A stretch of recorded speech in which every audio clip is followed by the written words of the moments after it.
What's going on, guys? BustlePay6 here, back sharing a video, and today I have an album review for you guys. Today I'm going over the latest studio offering from New York brutal death metal pioneers, Suffocation, with hymns from the Apocrypha. The song comes out on the 3rd of November of 2023. This is the band's 9th studio album overall, and we're entering a new period for Suffocation. No longer is their longtime vocalist and frontman Frank Mullen in the band. Enter former Disgorge drummer Ricky Myers, I'm sorry. And well, yeah, it's been quite a crazy 6 years, if you will, because it's been 6 years since their latest studio offering of The Dark Light that came out in 2017. So yeah, things have definitely changed for this band. Now, just for further disclaimer, this is my first ever Suffocation listen. I have heard some songs from this band, especially off their Human Waste EP in '91, and they're just insane album of Refugees Forgotten in '91, and of course their classic of Pierce Them from '95. This band is obviously legendary in terms of one of the most brutal death metal bands of all time, hence their brutal death metal. And even the pioneers for some of you people know them as slam metal. So if you're fans of like Waking the Cadaver or whatever slam metal band that you know in existence, you can certainly thank this band, because no Suffocation, no slam metal, period. You can think of songs off of like Effigy the Forgotten, like Legion of Veracity, for example. But that's then. We're talking about their new album. So, going into this album, I was a little, not to say skeptical, I was just a little intrigued at how they're going to do it, since Frank's no longer in the band, because he's done with the band, he's done with retiring. And, you know, that kind of sucks, because, you know, Frank is one of the most just insane and one of the most dirty sounding death metal vocalist of all time. Just, it's absolutely insane. So we kick off with the opening title track, and right away it's like classic Suffocation from the early get-go.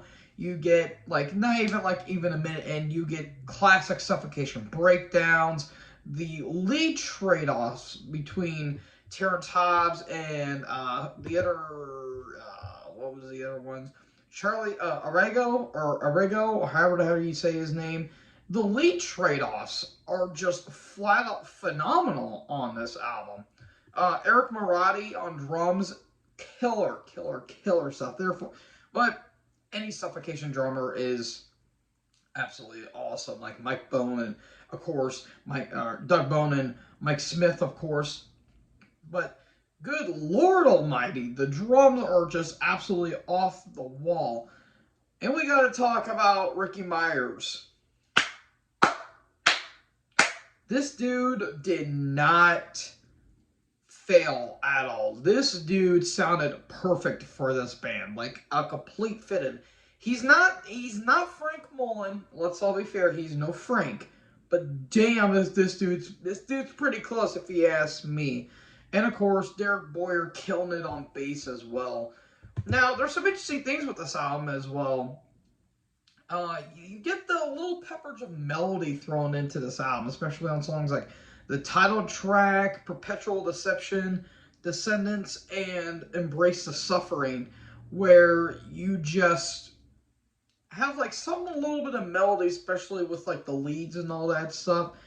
And not to mention the solos. And I gotta mention, the solos, Terrence Hobbs is one of the most underrated death metal guitarists of all time, in my personal opinion. Like, Terrence has some fucking amazing solos on this album, especially on Immortal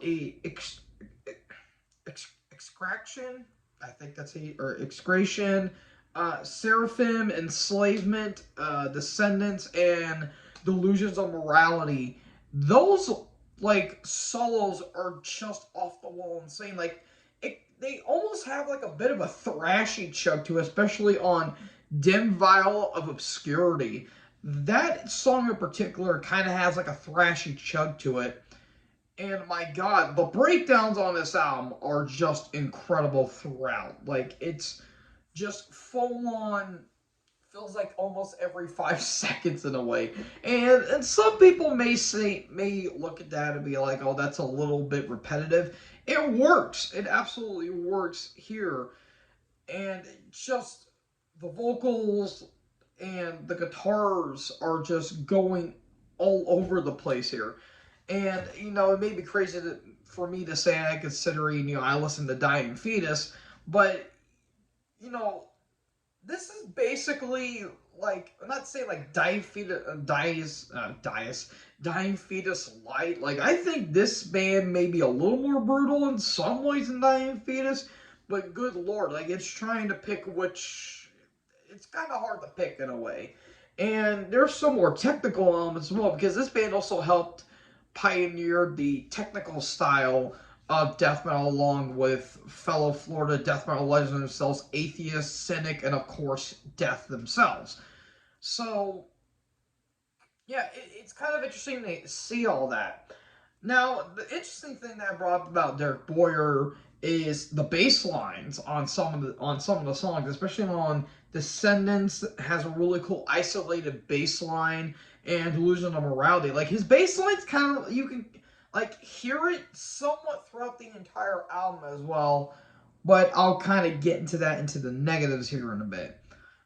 Some big standouts: Perpetual Deception, Dim Vial of Obscurity, and especially Seraphim Enslavement. Like, those three tracks are big standouts for me personally, and I absolutely love it. And not to mention the last track, Ignorant Deprivation, maybe similar to Suffocation fans because it's a re-recording off of Bring the Spawn. And in case you guys haven't noticed it, this band loves to re-record their old material because why the hell not? If only they just remastered that entire damn album, just give it a re-recording. We're getting the appetizer, we need the full course meal. So, all in all, fantastic songs, excellent songwriting, excellent song structure. These songs don't really go too long for what they were going for, and it's just absolutely frantic from start to finish.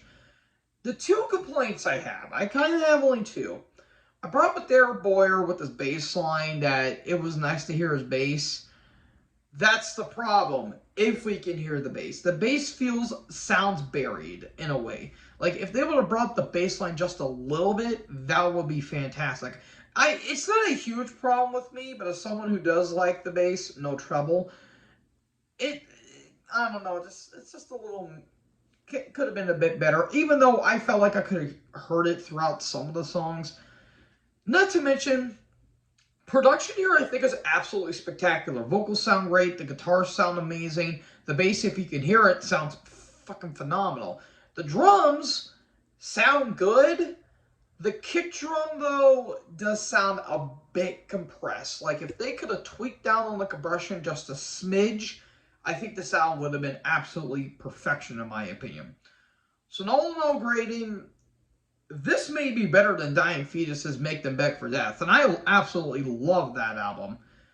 I'm going to have to give this an A, leaning on an A+. If maybe those two little complaints I had could have been tweaked, this would have been an A+. I'm giving this an A. This is top-notch, and good lord,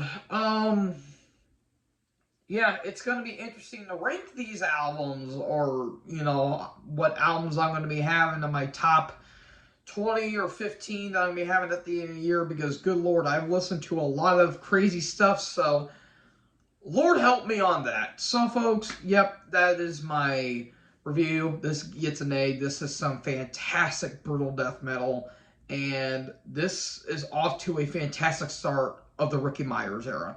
So, folks, what did you guys think about Hymns from the Apocrypha? Let me know in the comment section below. Make sure you guys leave a like, leave a comment, tap that big red subscribe button, and tap the bell so when I upload, you guys will be notified. Thank you guys so much for watching this video. Most importantly, join the herd. Talk to you guys next video. Peace out.